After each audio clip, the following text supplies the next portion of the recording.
ایک گاؤں میں ایک باپ پردہ خاتون رہتی تھی جن کی ڈیمانڈ تھی کہ شادی اس سے کریں گی جو انہیں باپ پردہ رکھے گا۔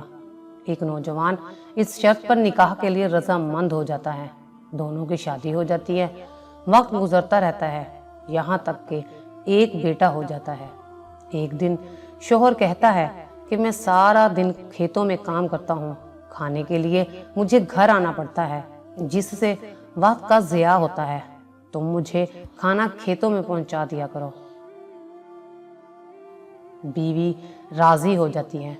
وقت گزرتے گزرتے ایک اور بیٹا ہو جاتا ہے جس پر شوہر کہتا ہے کہ اب گزارا مشکل ہے، تمہیں میرے ساتھ کھیتوں میں ہاتھ پھٹانا پڑے گا۔ یوں وہ باپ پردگی سے نیم پردے تک پہنچ جاتی ہے اور تیسرے بیٹے کی پیدائش پر اس کا شوہر مکمل بے پردگی تک لے آتا ہے۔ وقت گزرتا رہتا ہے، یہاں تک کہ اولاد جوان ہو جاتی ہے۔ ایک دن یوں ہی بیٹھے بیٹھے شوہر ہنسنے لگتا ہے۔ بیوی سبب پوچھتی ہے تو کہتا ہے کہ بڑا تو پردہ پردہ کرتی تھی، آخر کار تیرا پردہ ختم ہو گیا، کیا فرق پڑا پردے اور بے پردگی کا، زندگی تو اب بھی ویسے ہی گزر رہی ہے۔ وہ بولتی ہے کہ تم ساتھ والے کمرے میں چھپ جاؤ، میں تمہیں پردے اور بے پردگی کا فرق سمجھاتی ہوں۔ شوہر کمرے میں چھپ جاتا ہے۔ عورت اپنے بال بکھیرے رونا پیٹنا شروع کر دیتی ہے۔ پہلے بڑا بیٹا آتا ہے، رونے کا سبب پوچھتا ہے، کہتی ہے تیرے باپ نے مارا ہے۔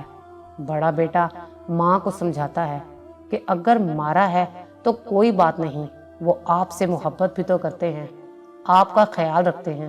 وہ سمجھا بجھا کر چلا جاتا ہے۔ عورت پھر سے رونے کی ایکٹنگ کرتی ہے اور منجھلے بیٹے کو بلا کر بتاتی ہے کہ تیرے باپ نے مجھے مارا۔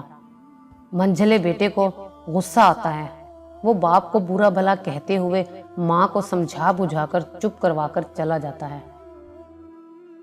آخر کار عورت یہی ڈرامہ چھوٹے بیٹے کے سامنے کرتی ہے۔ چھوٹا بیٹا تو غصے سے آگ بگولا ہو جاتا ہے اور زور زور سے گالیاں بکتے ہوئے ڈنڈا اٹھاتا ہے اور کہتا ہے کہ ابھی باپ کی خبر لیتا ہوں۔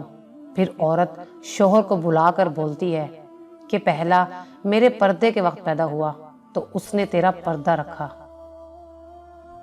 دوسرا نیم پردے کے زمانے میں پیدا ہوا تو تیری آدھی لاج رکھ لی، جبکہ تیسرا جو مکمل بے پردگی کے زمانے میں پیدا ہوا تو وہ مکمل طور پر تیرا عزت کا پردہ اتارنے گیا ہے۔ پردہ عورت کا فطری تقاضا ہے، خالق کی طرف سے قاعدہ بھی ہے۔ اگر آپ کو ہماری یہ ویڈیو اچھی لگی ہو تو اسے لائک کریں، شیئر کریں اور مزید اچھی ویڈیوز دیکھنے کے لیے ہمارا چینل سبسکرائب کریں۔